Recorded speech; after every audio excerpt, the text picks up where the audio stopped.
আসসালামু আলাইকুম। এইখানে দেখতে পাচ্ছেন আমি আইসিতে পেস্ট লাগিয়ে নিয়েছি। তো এখানে LM358 আইসি নষ্ট আছে। আমি এখন আইসিটাকে তুলে ভালো আইসিটা ওইখানে লাগিয়ে দিব।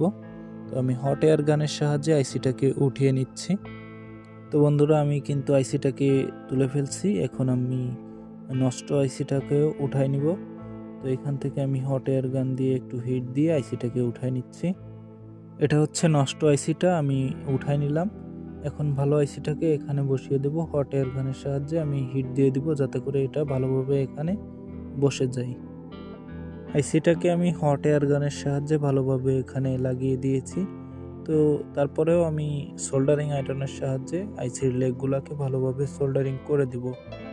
আর সোল্ডারিং করার আগে আমি এখানে কিছুটা পেস্ট দিয়ে দিলাম যাতে করে সোল্ডারিংটা খুব সুন্দরভাবে হয় এবং সোল্ডারিংয়ে ফিনিশিংটা আসে। তো আইসিটা সোল্ডারিং করা হয়ে গেছে। এখন পাওয়ার দিয়ে দেখব যে পাওয়ার আসে কিনা। তো এখানে আমি পাওয়ার দিচ্ছি। বন্ধুরা দেখতে পাচ্ছেন যে পাওয়ার চলে এসেছে এবং কি গ্রিন লাইটটা জ্বলতেছে।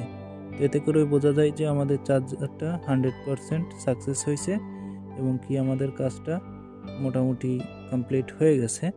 তো বন্ধুরা, কমেন্টস করে জানাবেন কেমন লাগলো আজকের ভিডিও ভালো লাগলে একটি লাইক করে দিবেন এবং চ্যানেলে নতুন হলে অবশ্যই চ্যানেলটি সাবস্ক্রাইব করতে ভুলবেন না।